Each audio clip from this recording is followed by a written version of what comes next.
Ahora le vamos a dar el paso a Rafael Pastorino de la empresa Agroenfoque, que nos va a dar todo el abordaje de la parte de nutrición del cultivo de maíz. Vamos a hacer una breve pausa y después Emiliano ahí sí nos va a recomendar qué híbrido de Supra tienen que sembrar para sacar el mejor rendimiento posible. Si hay un espacio de preguntas y algo, lo vamos a hacer, puede ser ahora o como quieran, si hay alguna duda. Si no, al cierre seguramente redondeamos todos. ¿Está? Rafa, métele.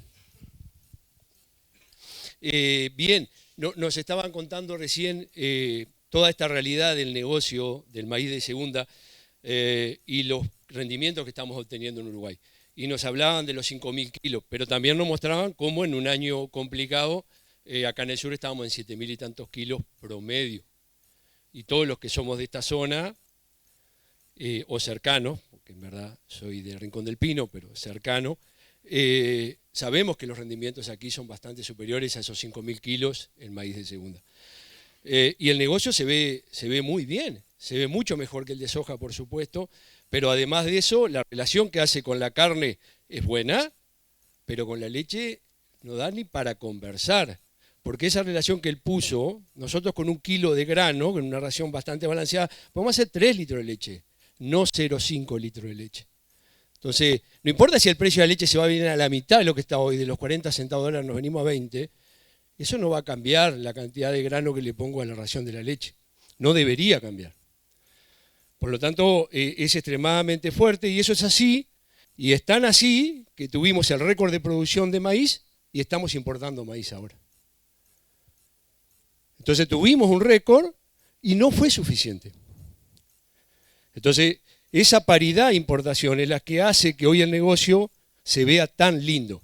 Así que, haciéndole caso al ingeniero, no planten en noviembre, pero compren la semilla ahora porque después no va a haber. Así que adelante con eso. Y vamos a hablar ahora de nutrición porque está bien, esa es la realidad que nos da contexto, pero no nos podemos quedar con los 5.000 kilos. Siempre se dice, en las medias, los enanos se nos ahogan. Y es así, nosotros no podemos trabajar por la media. Nosotros tenemos que ir buscando la mayor rentabilidad y eso se va a dar con una mejora en la productividad. Y a eso vamos a apuntar y lo que yo les voy a mostrar son algunas soluciones, algunas herramientas que nos van a permitir buscar otro tipo de techo de producción, otro tipo de rendimiento. Así que la idea es hablar de las claves en la nutrición del maíz. Yo voy a tocar algunos temas, pero por favor, pregunten lo que quieran y abran el abanico a lo que tengan ganas, porque en verdad, así como se trabajaban las presentaciones, yo fui el último de la clase, que nunca las mostré, y tiene 2 objetivos. Una no estaba hecha, entonces no la podía mostrar. Pero la segunda era que me gusta que sea sorpresa, entonces también no la mostré. Bueno, y la idea un poquito es hablar algo de producción sostenible, y el por qué seguimos hablando de este tipo de términos y vamos a seguir hasta que realmente esto lo tengamos consolidado, lo tengamos bien rumiado, para hablar con un término agronómico. Vamos a hablar de algo de acidez del suelo, porque también es un marco que nos condiciona. Vamos a hablar de bioestimulantes muy cortito, pero quiero que el mensaje quede. Vamos a hablar de la fertilización basal y nitrogenada, dada que tiene una implicancia muy grande en los rendimientos a obtener y que es realmente un tema que venimos discutiendo y venimos poniendo arriba de la mesa hace mucho tiempo y nos interesa compartirlo hoy con ustedes. Y vamos a hablar de micronutrientes y en particular de zinc, porque estamos hablando de maíz. Así que por ahí viene la charla. Vamos a mostrar también casos prácticos con planes presupuestados. Vamos a mostrar resultados y vamos a mostrar esos resultados económicamente cómo redundan para el productor. Bueno, lo primero es producción sostenible y cuando hablamos de nutrición vegetal, yo asocio producción sostenible a eficiencia del nutriente. La forma de decir que yo tengo una producción sostenible y estoy hablando de nutrición es que realmente logre ser eficiente en el uso de los nutrientes que estoy aplicando al sistema. Y para eso es muy importante afiliarnos a las 4R. Esto es algo que viene del Instituto Internacional de Nutrición, que es algo bastante básico, porque 4R, porque está en inglés, es right, en español sería las 4C por correcto. Lo único que nos dice que tenemos que poner el producto correcto en el lugar correcto, algo que nos olvidamos muchas veces, en el momento correcto, tratamos de hacerlo mucho en Uruguay, y en la cantidad correcta, y vamos a ver lo difícil que es decir cuál es la cantidad correcta. Así que en ese mundo vamos a estar navegando hoy, y acá hay gente que sabe navegar mucho mejor que yo. Ignacio, por ahí andás. Cuando hablamos de producto correcto, quiero que se entienda, y voy a reiterar, lo que es la ley del mínimo. Esta ley que todos conocemos por Liebig, pero que en verdad fue Karl Sprengel, un botánico alemán, en 1828, que establece esta ley, y hasta el día de hoy aceptamos 16 o 17 nutrientes como esenciales para las plantas, y el que nos esté no llegando al nivel que necesita el cultivo va a ser el que nos limite. Entonces, si bien vamos a hablar de alguno de ellos, el límite puede ir por otro lado. Yo les puedo estar hablando de zinc, y la limitante puede venir por molibdeno o por hierro, y no voy a hablar de hierro, salvo que me pregunten y se los agradecería, y entonces sí, seguiría hablando y tendría un tiempo extra, y no me van a penalizar. La diferencia entre macro, meso y micro, o hoy le dicen macro primario y secundario, y micro, es la cantidad que tiene un cultivo, no la importancia del mismo. Hay que entender eso. Simplemente se clasificaron por la cantidad que tiene un cultivo. Y como le dije, sostenibilidad tiene que ver con eficiencia. Entonces cuando decimos, ok, ¿y cuál es la eficiencia que estamos teniendo? Esto no es de Uruguay, esto es de Estados Unidos, pero ellos tienen estudiado que el nitrógeno puede andar entre un 30 y un 70%. Eso lo estudiaron ellos en la realidad de ellos. Acá tenemos publicaciones, Adriana García, Iña, 2002, publica y dice el nitrógeno puede andar entre 9 y 60-70%. Puso 9. En la realidad de Iña Lastanzuela, mediciones en Iña Lastanzuela. Nosotros tenemos una cantidad de ensayos donde nos dio 0. Hemos aplicado algunos fertilizantes y no han habido respuesta. Entonces, no es un tema menor hablar de la eficiencia de uso de los distintos fertilizantes. Fíjense en el fósforo, 5 a 30. 5 a 30. Sean conscientes que si ustedes aplican un 1846, 100 kilos, están poniendo de P2O 5, que son más o menos 20 de P, y si eso voy a usar el 5%, me da 1. Entonces yo puedo poner 100 kilos y capaz que la planta se entera de 1.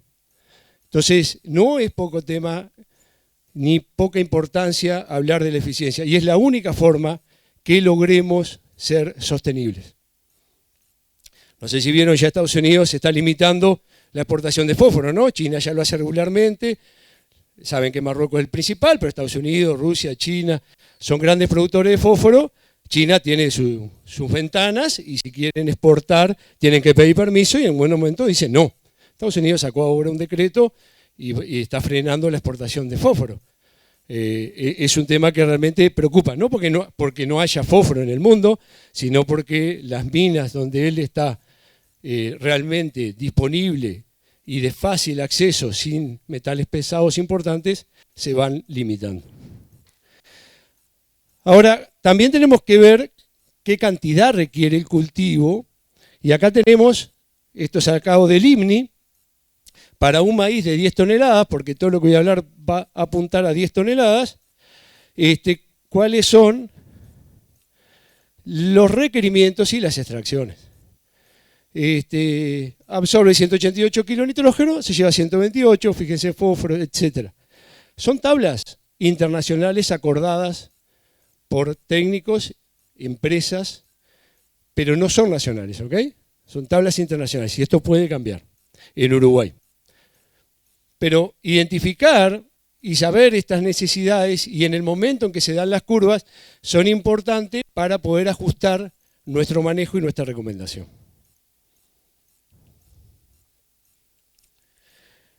Entonces yo les comenté que una de las cosas primeras que quería comentar es el tema de la acidez de los suelos, porque es un tema que está arriba de la mesa y hay un par de temas que quiero tocar porque normalmente no se abordan. Entonces me parece importante recalcarlos. Todos sabemos que la acidez se da porque en el suelo los hidrogeniones y el aluminio se van concentrando y pueden estar en solución o pueden estar en la capacidad de intercambio catiónico, dándonos la acidez en solución o la acidez intercambiable. Y por lo tanto un suelo neutro estaría en 7 y a medida que yo bajo de 7 denomino que es un suelo ácido. ¿Y por qué me preocupa la acidez? Por varias razones, pero una de ellas es, fíjense en que la capacidad de tomar nutrientes, en la mayoría de los nutrientes, se hace, que es la barra celeste, entre 6 y 7, 7,5. Ahí es donde tenemos la mayor eficiencia para el uso de los nutrientes. Y a medida que se me acidifica el suelo, voy perdiendo la eficiencia del uso de muchos de estos nutrientes porque no están disponibles para la planta. Entonces, ahí tengo un marco que me puede limitar la capacidad de absorción. Pero este es un tema que normalmente no se habla.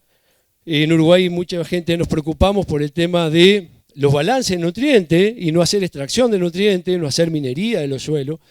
Y calculamos en base a tablas internacionales, no locales, lo que nos llevamos en el grano. Y tratamos de balancear con eso cuando eso es una preocupación del productor. Pero nos olvidamos de este tema, que es muy importante, que esto lo que nos quiere decir es, cuando yo estoy pasando esos hidrogeniones a la solución, no estoy acidificando el suelo, estoy acidificando la solución del suelo. Para que eso se transforme en acidez permanente del suelo, esos hidrogeniones se tienen que ubicar en la capacidad de intercambio catiónico del suelo. Y para que eso suceda, se tienen que ir las bases. Cuando hablo de las bases, hablamos de calcio, magnesio, potasio, sodio, etc. Ahora, ¿cómo se van? Parte por la extracción que yo hago. Entonces no es lo mismo si yo hago un maíz y me lo llevo en grano, o si hago un silo de planta entera. Y ahí entonces la cantidad de calcio, magnesio, potasio que me llevo es muy grande uno versus el otro.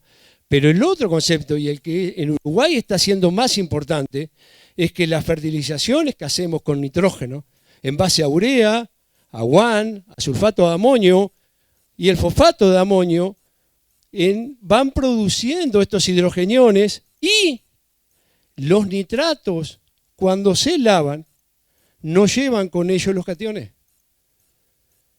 Nos asocian un potasio, nos asocian un calcio, nos asocian un magnesio y me lo llevan. Magnesio es el menos porque es el que está mejor agarrado en el suelo, pero calcio y potasio, por cierto, que lo llevan.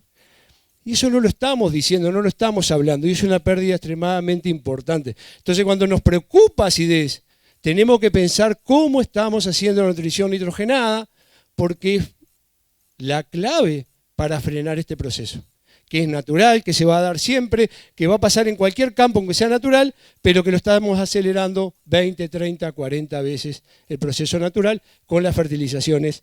Y Uruguay utiliza 300 millones de kilos de urea, 100 millones de kilos de guan, 120 de fosfato de amonio, etc. Y esos son los que están incidiendo fuertemente en la acidificación de nuestros suelos. ¿Y por qué entonces mejorar la acidez? Bueno, primero por la eficiencia nutricional.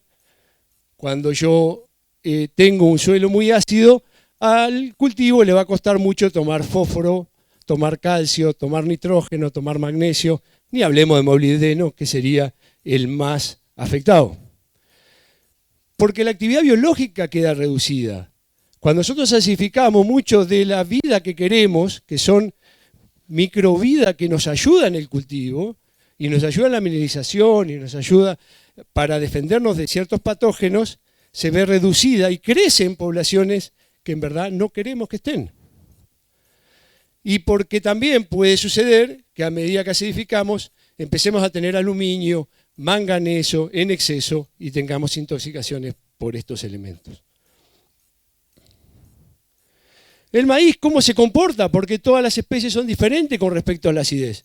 Sabemos que el alfalfa debe ser la que más quiere el calcio, la que más ama el calcio, o necesita, más bien dicho.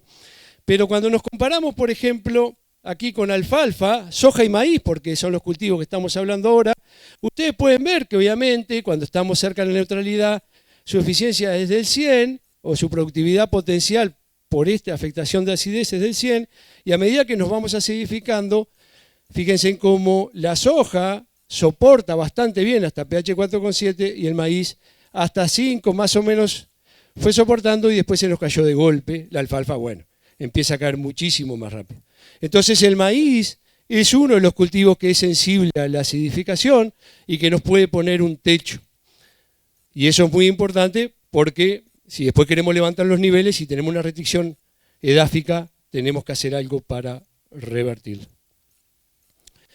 Y desde Agroenfoque nos preocupa esto y tenemos que tener soluciones para este tema, pero nos basamos en buscar soluciones que no incluyan tener que rotularle al suelo, porque seguimos sosteniendo que el riesgo más grande que tienen los suelos uruguayos es la erosión. Y por lo tanto necesitamos una solución que no eche para atrás todo lo bueno que hemos logrado desde hace 20 y tantos años usando la siembra directa. Y por eso es que estamos trabajando ya hace un tiempo con esta herramienta de la empresa Omia, el producto es Calcipril, que es carbonato de calcio. La gracia es que está extremadamente fino molido, pero extremadamente fino molido, 5 micra, pero obviamente es tan chico que no se puede transportar así. Porque no habría forma de hacerlo, ni de aplicar, ni de transportar. Entonces luego se granula, y se granula igual que un fertilizante, granulado 2 a 4 milímetros, y eso nos permite poder aplicarlo junto con un fertilizante granular, o aplicarlo en cobertura, porque es tan pequeño que una vez que se disuelve puede penetrar en el suelo, cosa que no sucedería con otras enmiendas o otras formas de corrección de pH.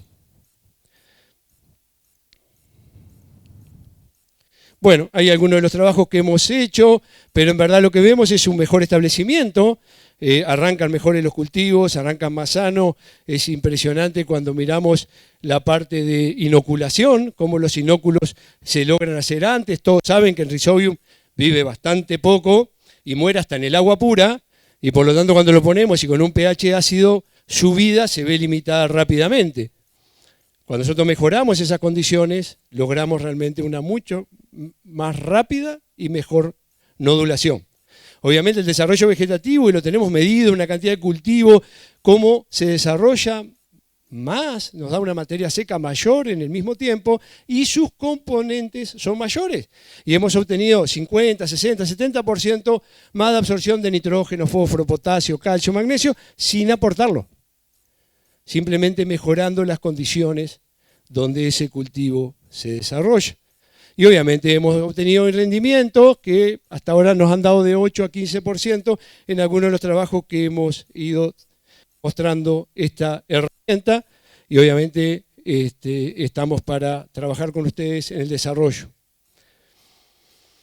Por otro lado, es muy importante ver el tema de los bioestimulantes. Yo sé que en maíz la semilla ya viene tratada y pronta, y por lo tanto lo van a usar como viene, y ojalá alguno tenga alguna máquina de aplicación de líquidos en la línea, porque soy un enamorado de la tecnología primero, y segundo porque creo que es el futuro y que va hacia ahí, y ahí poder aplicar esto mojando la semilla, mojando el surco y dándole este bioestimulante, pero también se puede hacer aplicaciones foliares, o sea que no es una limitante tener la herramienta, ni es una limitante no tratar la semilla para usar una herramienta que es tan poderosa. Esta herramienta se llama Kelpa, que viene de Sudáfrica, que es el extracto de un alga, Eclonia maxima, que cuando la miraron crecía 2 centímetros por día, y dijeron, ¿qué está pasando acá? Y la mandaron a estudiar a Alemania, y cuando miran sus componentes dicen, miércoles, está hormonalmente desregulada. Tiene 350 auxinas por cada citoquinina. Cuando decimos auxinas no es ácido indolacético, hay más de 170 moléculas que son péptidos que tienen efecto auxínico. El hecho es que tenemos en la naturaleza esa herramienta para poder utilizarla. Obviamente que eso tiene muchos usos, pero el que me está preocupando ahora y donde la estoy posicionando en este cultivo de segunda es en generar un mejor crecimiento radicular. Entonces, nosotros podemos darle esa señal a la planta va a leer que esas auxinas las hizo ella, aunque no las haya hecho ella, y va a generar crecimiento radicular. Entonces, me parece que es una herramienta extremadamente poderosa. Ese crecimiento radicular nos va a dar un cultivo con mejor desarrollo y más preparado para cualquier estrés biótico y abiótico. Por lo tanto, es fundamental, las cantidades que se utilizan son extremadamente pequeñas y no alteran el presupuesto. En soja, que normalmente en Uruguay hacemos la aplicación de Rhizobium en la semilla, lo que hacemos es sacar el agua y poner este producto. Entonces ahí es muy fácil porque ya tenemos una medida cultural donde podemos sumarnos, ya tenemos los estudios donde el Rhizobium en vez de morir crece, o sea, le damos de comer. Pero es una herramienta muy buena para ese momento. Así que Kelpak nos puede ayudar mucho a establecer el cultivo y a tener un sistema radicular más potente. Y siendo a la fertilización basal, les voy a cambiar un poquito lo que estamos acostumbrados. Porque en Uruguay normalmente, cuando hablamos de fertilizaciones basales, pensamos en fósforo y potasio y buscamos los niveles críticos del suelo y tratamos de levantar el suelo para llegar a esos niveles. No negamos eso, es una opción y se puede hacer, pero nos parece que no es suficiente. Consideramos que lo más importante acá es realmente que nuestro cultivo, y en el caso maíz es crucial, arranque homogéneo y rápido. Y para eso, en los nutrientes que entran a la planta por difusión, como es el fósforo y el potasio, fósforo 90% entra por difusión, potasio 80% entra por difusión, tenemos que colocar el fertilizante junto a la semilla. Entonces, acá es muy importante el lugar. Es crucial el lugar.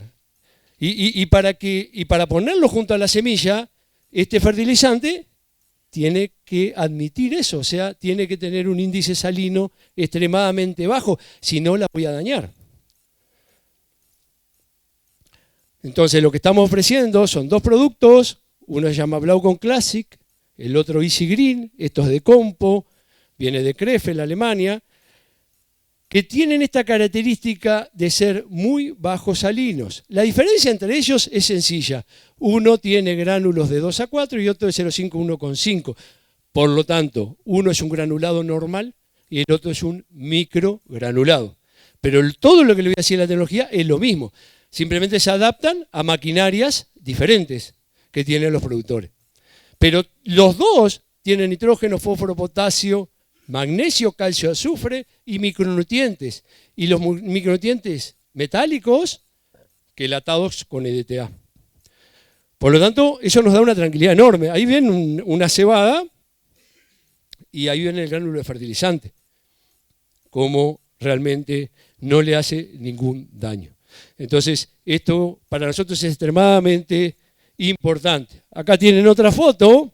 Acá tenemos los compañeros que enviaron la foto. Y fíjense en una soja, y acá el Blaucon no quedó aplicado, y fíjense en el arranque del cultivo cuando tiene o cuando no tiene Blaucon.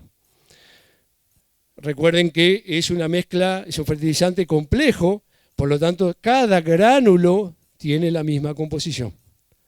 No es una mezcla física, cada gránulo tiene la misma fertilización. Lo recomendamos en la línea y las dosis son bajas, porque acá no estamos buscando levantar las ppm de fósforo en el suelo, ni levantar la mil equivalente de potasio. Estamos buscando arrancar bien y darle a este cultivo realmente un stand de planta homogéneo en el arranque. Y vayamos a nitrógeno, porque estamos arrancando en cultivos de segunda,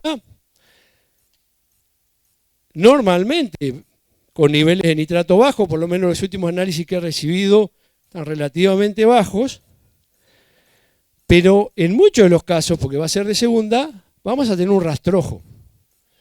Y un rastrojo, en muchos casos de trigo de cebada, si Dios quiere, seguimos así y terminamos con una buena cosecha, un muy buen rastrojo con muchos kilos de materia seca.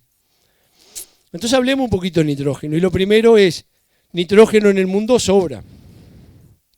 O sea, si algo tiene el planeta Tierra, es nitrógeno. El problema es dónde está. Fíjense que el 99,38 está en la atmósfera, es lo que respiramos acá. 70% de esto es nitrógeno, lo estamos respirando. 0,61 está en los océanos. Entonces, para todo lo que es vida terrestre, plantas, animales, nosotros, lo que está en el suelo, etcétera, queda el 0,01%. y con eso tenemos toda la vida. Entonces no es un problema de nitrógeno, el problema es poder fijarlo, y ahí Haber-Bosch, ya en 1914, lograron hacer y fijar el amonio. Obviamente, eso ya estaba escrito 50 años antes por otro alemán, pero no pudo hacerlo. Pero él puso la fórmula, dijo, si hago esto, esto y esto, voy a lograr fijarlo. No lo logró, y estas personas lo lograron. Obviamente no se usó para fertilizantes, se usó para la Primera Guerra Mundial, se hicieron bombas y otras armas más letales aún, pero después vinieron los fertilizantes, pero sabemos y podemos fijarlo desde ahí para acá. Y de 1923-24 para acá, la urea fue un fertilizante usado en el mundo en forma importante. Por lo tanto, podrá tener un costo mayor o menor, pero no tenemos ningún límite en el tema de este nutriente. Ahora, la relación que nosotros buscamos, volviendo al rastrojo, de carbono-nitrógeno razonable para que se pueda la mineralización en forma normal, puede ser variable, sí, hay discusiones al respecto, pero siempre hablamos de 20, 18, 25, 23 unidades de carbono por cada unidad de nitrógeno. Cuando nosotros miramos las curvas, y acá tenemos la curva de maíz, esto está de Colorado, Estados Unidos, fíjense en que la azul punteada es el nitrógeno, y fíjense que en las etapas iniciales la cantidad que requiere es pequeña, pero es fundamental. Si quieren, acá lo tenemos, de etapa B1 a B6 puede ser el 15%, el 20%, pero es fundamental. Y si no arrancamos bien, no tiene forma de arreglarse después. Si el cultivo no arranca bien, el techo se lo estamos poniendo nosotros. Entonces, cuando nos encontramos con estos rastrojos, ¿qué hacer? Porque este rastrojo me va a consumir nitrógeno del sistema. Yo estoy con poco nitrógeno en el sistema, pero el rastrojo me va a consumir más nitrógeno. Normalmente la relación que podemos tener en un rastrojo, obviamente que es variable y de acuerdo a cómo venía el cultivo, y cuanto más productivo, más alta va a ser la relación, puede ser del orden de 80, 90, 100, 120, 130 carbonos por cada nitrógeno, cuando necesito 20. Entonces tengo una desregulación importante que tengo que ajustar. Acá hay una cuenta rápida. La cuenta es simplemente un ejemplo. Si yo tengo 5.000 kilos de rastrojo y este tiene 18 kilos de nitrógeno, y para poder mineralizarlo necesito 56, voy a tener un negativo de 37 unidades de nitrógeno. El problema que me va a pasar después es cuando yo quiera aplicar estas 37 unidades de nitrógeno, ¿cómo la aplico? ¿Con qué la aplico? Y entonces volvemos al problema de la eficiencia. Volvemos al tema de que yo les contaba que en Uruguay se ha medido desde 9 hasta 60% de eficiencia, porque yo esas unidades las tengo que afectar. Y si bien acá todos saben que el nitrógeno se puede volatilizar, se puede ir a la atmósfera, se puede lixiviar como nitrato, hablamos algo cuando estuvimos comentando el tema de la acidez, pero también se puede nitrificar como nitrógeno gas o como óxido nitroso y irse a la atmósfera. Todos estos procesos que se dan en la naturaleza hacen la dificultad de la aplicación de nitrógeno. Porque sabemos cuánto quiere el cultivo, cuándo quiere el cultivo esa cantidad. El problema es cómo hacemos para dárselo y aplicarlo. En todos estos procesos de pérdida que están ahí, hay un factor que es inherente a todos ellos, pero que es re importante y que está en Uruguay estudiado, está analizado, que es en el momento del ciclo en que yo aplico. Entonces, ¿cuáles son los momentos en los cuales la eficiencia es menor? Cuando no tengo cultivo o cuando el cultivo está iniciando. Si yo estoy aplicando nitrógeno, pero estoy con B8, BT en el maíz, el propio maíz va a pelear por ese nitrógeno y la eficiencia va a ser mucho mayor. Entonces, cuando hablamos de eficiencia de 50, 60% con fuentes normales como urea, estamos hablando en esos estadios. Cuando aplicamos en estadios muy temprano, o acá que yo le estoy diciendo de aplicar en un barbecho, si aplicamos esas fuentes, su eficiencia va a ser extremadamente pobre. Por lo tanto, aplicar nitrógeno que tenga tecnología es fundamental para mí en todo el ciclo, pero más aún cuando tenemos las etapas iniciales del cultivo. Les voy a comentar de dos productos, simplemente la tecnología es la misma, lo que muestra dos presentaciones diferentes. El Entec es para un granulado, explicarles cómo es un granulado, y el Genius es un líquido.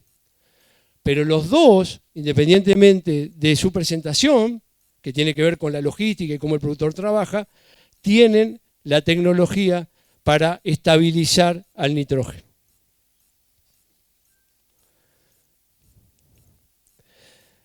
¿Por qué queremos estabilizar el nitrógeno? Porque si nosotros logramos estabilizar el nitrógeno y dejarlo como NH4, este NH4 obviamente lo puede consumir la planta, este amonio la planta lo puede consumir, pero no se me va a ir del sistema, no se me va a lavar, porque queda retenido en la capacidad de intercambio catiónico y en la materia orgánica del suelo.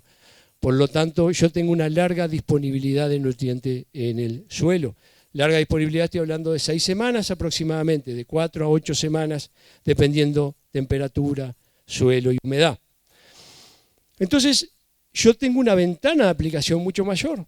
Ya no estoy mirando cuándo va a llover para aplicar, porque yo sé que lo puedo aplicar de acuerdo a mi logística y sé que no lo voy a perder por 6 semanas. Y que tengo 6 semanas para que el cultivo lo tome o haga, o la vida del suelo en este caso, que estamos hablando del uso del rastrojo, lo utilice y no se me vaya del sistema. Y entonces eso es una practicidad que es extremadamente importante, que obviamente nos da una eficiencia del nutriente muy alta, pero que también es una practicidad para el sistema.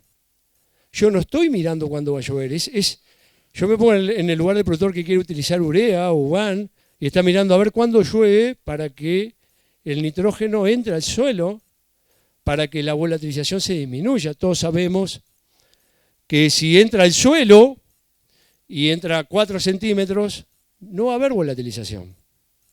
Pero tiene que llover. Entonces, no, Rafa, se me pasó y tengo que aplicar y no pude. Pero el domingo dan agua. El domingo dan agua, bárbaro. Por acá tenemos al Vasco, que es medio meteorólogo, no lo veo porque está sentado, si no lo veo fácil. Y él sabe bien de todo esto. Entonces nos puede decir, bueno, mirá, va a llover tanto. Y nos planificamos para aplicar. Ok, aplicamos. Si se dio la lluvia, los 20, los 30 milímetros entró al suelo, bien, lo logramos. Esa pérdida de volatilización no la vamos a tener. Ahora, si está el rastrojo y lo tiré en el rastrojo, con 20 o 30 milímetros va a seguir en el rastrojo. Y si está en el rastrojo, la volatilización va a ser máxima. Y si tengo temperatura arriba de 15 grados, y si tengo algo de vientito, y todavía le di agua, los procesos de volatilización van a ser altísimos. Ahora, ¿y si no llueve? Peor. Y si llueve, pero llueve en 2 milímetros, peor. Si llueve y se descolgó, y llovieron 60, y fertilicen de vuelta, muchachos, porque se perdió. Entonces, la ventaja de tener un fertilizante estabilizado, y quiero que se queden con eso, nosotros decimos que es un fertilizante de larga disponibilidad. Yo lo aplico hoy, y hoy está disponible. Por favor, porque mucha gente habla de liberación lenta. No, ninguna de estas tecnologías que estamos ofreciendo, que yo estoy comentando, son de liberación. No hay nada que liberar. Está disponible el día que lo aplico. Obviamente, si es un granulado se tiene que disolver, pero está disponible el día que lo aplico. Lo que queda disponible por 6 semanas. Yo tengo larga disponibilidad del nutriente en suelo sin proceso de pérdida, no liberación. Ojo, no confundir esos términos. Bueno, pero está bien, yo le pongo el DMPP, descubierto por BASF en la década del 90, patentado por el 99, ¿Para qué? Para parar la nitrosomona, para que haya amonio. Bien. Ahora, ¿eso me aumenta la eficiencia del uso de nitrógeno? Sí, correcto. Pero no es la única ventaja. Hay otras 3 ventajas adicionales que son muy importantes. La primera es... No, espere. No, esto no es. No, esto ya lo dije, perdón. Viene más acá, ahora. La primera es ahorro de energía. Disculpen que yo fui hablando y no me siguió la diapositiva. Ahorro de energía. ¿Por qué? Cuando consume nitrato, que es lo que consumen los suelos de Uruguay, y ustedes lo saben bien porque si van a analizar suelo, nadie analiza amonio. Cuando nosotros empezamos a trabajar con estos fertilizantes, teníamos que ir al laboratorio, por favor, analizar amonio, porque no lo analizaban. Analizaban nitrato, ¿por qué? Porque en los suelos de Uruguay hay nitrato. En el único suelo Uruguay que hay amonio es en el arroz porque está inundado y la nitrosomonas son anaeróbicas y ahí trabajan pero a una tasa muy baja. En el resto de los campos, el 97% de nitrógeno es nitrato. Encontramos más amonio que nitrato cuando llueve mucho porque el nitrato se fue y lo único que nos queda es amonio, que no se va. De lo contrario, siempre es nitrato. Ahora, cuando la planta toma nitrato, entra por flujo de masa, se va a la parte aérea, va a las vacuolas de las hojas. ¿Y qué va a hacer la planta con nitrógeno? Un aminoácido, ¿verdad? El proceso para aminoácido foliar es a glutamina. Pero cuando él quiere hacer glutamina, no hay ningún aminoácido que sea NO, que esté el nitrógeno oxidado. En todos los aminoácidos está reducido, o sea que es NH. Por lo tanto, tiene que hacer todo el proceso inverso que hicieron las bacterias en el suelo y agarrar el NO3 y pasarlo de vuelta a NH4. Entonces usan la nitrato reductasa, la nitrito reductasa, NH4 y hace el aminoácido. Y eso tiene un costo energético que está estudiado, son 12 ATP, 13% más en una cebada poder metabolizar nitrógeno nitrato que nitrógeno amonio. Por lo tanto hay un ahorro energético adicional a la eficiencia de nitrógeno. Pero también hay una mejora en la absorción de fósforo y micronutrientes. No damos fósforo, no damos micronutrientes, damos nitrógeno amoniacal estabilizado. Y la planta obtiene más fósforo y más micronutrientes. Hay una sinergia importante entre la absorción de amonio y la absorción de fósforo y micronutrientes.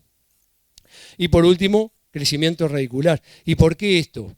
Porque el lugar metabólico para procesar amonio y para procesar nitrato es diferente. El amonio, más del 90%, se procesa en raíz. Y ya el camino no es a glutamina, es a arginina, otro aminoácido. Entonces la planta hace el aminoácido en raíz, entonces ¿qué es lo que primero hace? Crecimiento radicular. Y después entonces el resto lo envía para arriba. Entonces tengo, además de la eficiencia de nitrógeno, tengo otras ventajas por usar estos nutrientes. Entonces son fertilizantes que están adaptados para ser eficientes, pero que me cambia la fisiología de la planta y que son fundamentales, y me animo a decirle que son los que se deben usar cuando uno hace etapas iniciales de cultivo. Podemos discutir en etapas posteriores. Creo que no merece ninguna discusión en etapas iniciales. Bueno, y en Uruguay tenemos el sistema tradicional de Perdomo que todos conocemos, de mirar nitrato en siembra y en B6 y ajustarlo. Ahí está todo el sistema. Lo conocemos todo, no quiero detenerme en eso, simplemente es, hasta acá vamos todo bien, el problema es cuando yo quiero decir, ok, tengo que poner tanto nitrógeno y mi fuente de fertilizante es tal. Ok, voy a usar urea, ¿qué eficiencia le pongo? Néstor, ¿qué le pondría? 50. ¿Bajo? ¿Cuánto le pondría? A una urea, nos quedamos en el mismo. Poco más de 50. 50, un poco más de 50. ¿En cualquier momento el cultivo igual? Si fuera siembra 50 también. Porque ahí estamos haciendo siembra y B6. ¿En siembra usarían 50 igual? ¿Y en siembra? Pero animate un número, no importa, estamos en familia. Vamos, Néstor. 70 se pierde, 30. O sea que en siembra 30, más adelante 50. Bien. Pero entienden que no es fácil. ¿Por qué? Porque ya está estudiado, dio de 9 a 60. Y en la etapa inicial le daba de 9 a 35. Después en etapa B6 daba de 20 a 30 y pico, 40. Y ya en etapa más avanzada sí daba de 40 a 60, 70. No es fácil. Y eso en línea y aplicado por ellos y con todas las mejores condiciones. Que no dudo que Néstor y que Carlos lo hagan así. Pero que en otros casos puede ser diferente. Y ahí las pérdidas pueden ser sumamente mayores a eso. Entonces, la clave de esto no es, el sistema está muy bueno. El sistema nos ayuda a poder aplicar poca cantidad y fraccionarla. Y es una manera de mejorar la eficiencia. El problema es que está hecho en base a una fuente extremadamente ineficiente. Y ahora nos mejoraron eso y nos dicen, bueno, pero ahí no termina el tema y los maíces cada vez producen más. Y yo no me conformo con los 5 que vimos, maíz de segunda. Tenemos el Optifert N que nos pone INEA al servicio de todos nosotros con la famosa curva de dilución de nitrógeno y el índice nutricional nitrogenado, en la cual podemos ir más adelante, podemos ir a B6, a R1, a BT, ver cómo estamos y ajustar. Entonces, ahora no es que siempre y B6, yo ahora puedo ajustar en otros momentos. Tengo cómo. Volvemos a tener el mismo problema. El talón de Aquiles no es prever la cantidad de nitrógeno que le va a faltar, sino lo que yo le doy, por qué eficiencia lo voy a dividir, para que me diga los kilos de producto comercial que tengo que utilizar. Lo que traté de darles ahora no es una receta, pero que traté de razonar el problema para que cada uno de ustedes pueda hacer ese ajuste. Y obviamente estamos a las órdenes para trabajarlo juntos. Y se nos vienen estos medidores de clorofila como una medida rápida de saber cómo estamos con el nitrógeno. Y esto se viene ajustando cada vez más y va a estar ajustado. Por lo tanto, el poder ir monitoreando el cultivo y saber cómo vamos y cuánto lejos estamos o qué límite le estamos poniendo es una herramienta importantísima. Ojo, que no nos tenemos que olvidar de lo que hablamos hoy de Sprengel, de la ley del mínimo, porque podemos tener un problema de clorofila y ser un problema de magnesio, o de azufre, o de hierro. Bueno, y simplemente para que vean algunos datos de eficiencia, esto es un trabajo hecho en el 2024 por Entoagro, está el ingeniero Aznares acá, le pueden preguntar, que fue el que hizo el trabajo, y usó Genius SL y otros líquidos con tecnología, y bueno, ven la eficiencia del uso de nitrógeno versus otras fuentes. La eficiencia del uso de nitrógeno se calcula sacando la productividad adicional dividida las unidades de nitrógeno que apliqué. Por tanto, hice un testigo absoluto, si no, no lo puedo hacer. Acá lo tienen también, pero esto se hizo en Unicampo, 2014, y acá tienen el ENTEC, acá tienen urea, y acá tienen las diferentes, estos son otros productos también con el mismo inhibidor, 26 contra 40, 39, 35, 47. Simplemente para mostrarles eso, rápidamente, esto simplemente para nombrárselos bien rápido, el mundo está poniendo límite al nitrógeno. Esto es carinata. Carinata les pusieron un límite de 80 unidades de nitrógeno, ¿verdad? Fíjense, estos son trabajos de Sebastián Masili y acá estaban poniendo 90 unidades de nitrógeno. Fíjense acá el ENTE 26, fíjense acá la urea azufrada y obviamente el testigo. El ENTE dio 30, la urea dio 20 de eficiencia de uso de nitrógeno. Se hizo de vuelta, son una cantidad de chakras. Fíjense, acá tienen el ENTEC a 150, a 90, a 150, a 90. De todo esto, y acá tienen las eficiencias, 20 contra 12, 35 promedio contra 15. Esto se trabajó y se hizo un paper, ¿no? Está publicado internacionalmente. Y leyendo ese paper, y según el que elaboró el paper, que fue el ingeniero Sebastián Masili, mal interpretado, se pusieron el límite de las 80 unidades. Independientemente de eso, es algo que se nos viene. Y cuando tenemos esos límites, el tener que usar herramientas de mayor eficiencia de uso de nitrógeno, obviamente que es el camino, el único camino en este caso. Bueno, y después tenemos el consumo diario, voy a ir bien rápido. Fíjense en esto de Estados Unidos, para muy alta productividad, el azul es el nitrógeno, como en estos momentos de formación de espiga, las cantidades que requiere por día pueden ser 12, 15 kilos de nitrógeno por hectárea por día, y nosotros, salvo los que estén usando pivot, hace muchos días que no le dimos más nitrógeno. ¿No? B8, B9, estamos en formación de espiga, muchachos. Estamos en R1, no le damos nada, precisa 12, 14 kilos de nitrógeno por hectárea por día y no estamos dando nada.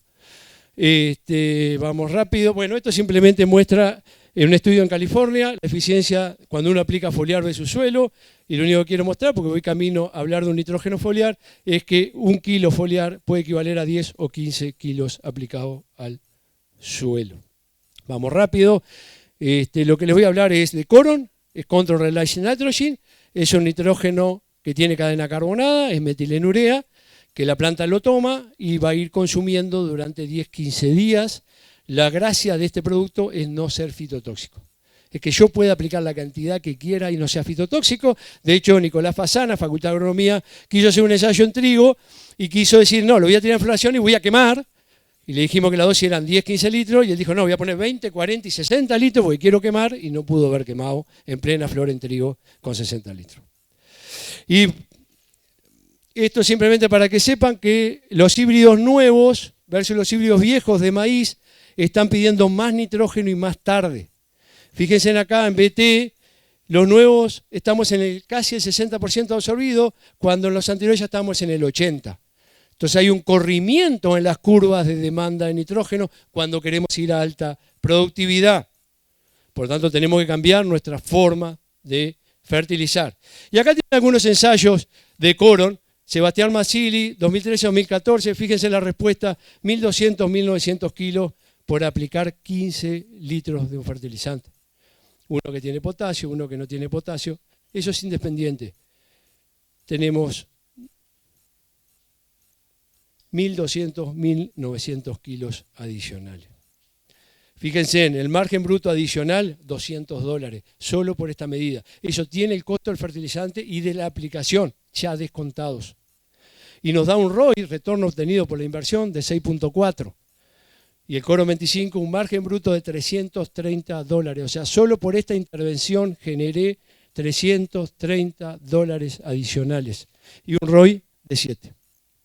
Otro ensayo en Toagro, está el ingeniero Aznares aquí, lo mismo, margen 146, 230, 313, ROI 5, 6,8, 6,7, distintas dosis. Vamos a zinc rápido. Voy a ir rápido porque me fui en los tiempos. El zinc es un micronutriente, está dentro de los esenciales. El maíz debe ser el cultivo que más responde y necesita zinc. En mi experiencia, en Uruguay, difícilmente puede haber un cultivo de maíz que no requiera zinc. Menos del 5% de los cultivos que yo he recorrido no requieren zinc. El 90-95% necesitan zinc, independientemente de los niveles que tenía el suelo. No los voy a aburrir, el pH afecta la disponibilidad de zinc, los niveles de fósforo también, el fósforo secuestra zinc. Hay una medida de poner el fósforo con el zinc y el zinc no protegido junto al fósforo, perdemos el fósforo, perdemos el zinc. Materia orgánica puede afectarlo, hacer moléculas complejas que demoran mucho en revertirse. Temperatura del suelo, porque él se tiene que mover por difusión, el 35% de la entrada es por difusión, y la compactación obviamente no nos permite no tener sistema radicular correcto. Voy a ir medio rápido. ¿Algún concepto? El zinc es uno de los que demora en entrar, 1 a 2 días para que entre el 50%. Siempre que yo tengo que aplicar algo foliar y a la planta le cuesta tomarlo, nitrógeno, azufre, no es tan importante, porque lo toma rápido, pero en este caso que demora las condiciones del día, la temperatura del día, los coadyuvantes, para que eso se seque lo más lento posible. Yo puse Piritirum Mesomax, obviamente que es lo que nosotros desarrollamos, y cualquier sustancia orgánica que nosotros usemos para colaborar va a ayudar a que su resultado sea el esperado.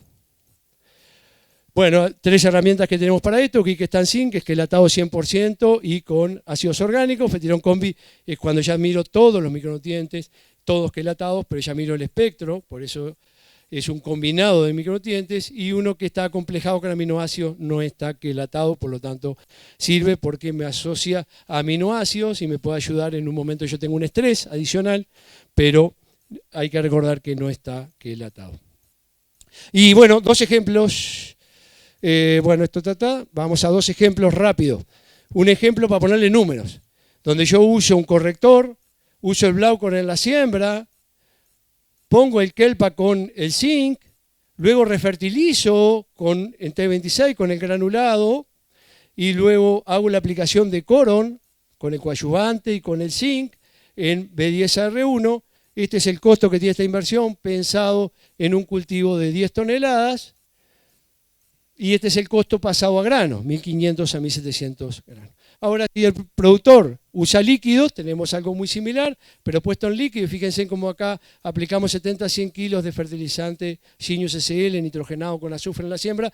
Todo el tema que hablábamos de tener los rastrojos, volvemos a tener el Blau con el Kelpa con el zinc, volvemos a poner la refertilización nitrogenada y más nitrógeno, potasio, zinc, boro en la etapa crítica. ¿A qué tiene el costo? 280 a $330, 1.400 a 1.600 kilos de maíz, para que vean que, si bien son tecnologías importantes, los costos son razonables. Por lo tanto, vimos por qué usar nitrógeno estabilizado preemergente, por qué fertilizar en la línea de siembra, y me van a escuchar siempre hablar de esto, por qué tenemos que tener cuidado con la acidez y neutralizar sus efectos, una bioestimulación temprana y su importancia, usar zinc y obviamente que esté bien quelatado, refertilizaciones y una fertilización foliar complementaria con corón que me aporta nitrógeno, potasio y boro en etapas críticas. Este fue el plan que vimos. Y por último, ser sostenible es ser más eficiente y más rentable. Por lo tanto, tenemos que aumentar la productividad. Esto muestra cómo vamos aumentando la productividad, pero también junto con el aumento de la productividad vamos aumentando el impacto negativo que estamos generando. Lo que tenemos que hacer es seguir aumentando la productividad y bajando el impacto. Y para eso estamos ofreciendo todas estas soluciones que se acompañan, obviamente, de análisis de suelo, de análisis foliar y de planta, de los productos estos que le estamos ofreciendo, soluciones, de la maquinaria. Y bueno, en Agrofoque y Procampo estamos comprometidos para acompañarlos para que realmente esto se lleve a campo y dé los resultados que estamos mostrando de la investigación. Esto ya está aprobado y está usado en forma importante en el Uruguay. Simplemente estamos para acompañarlos en la adopción y en el uso. Por acá. Gracias.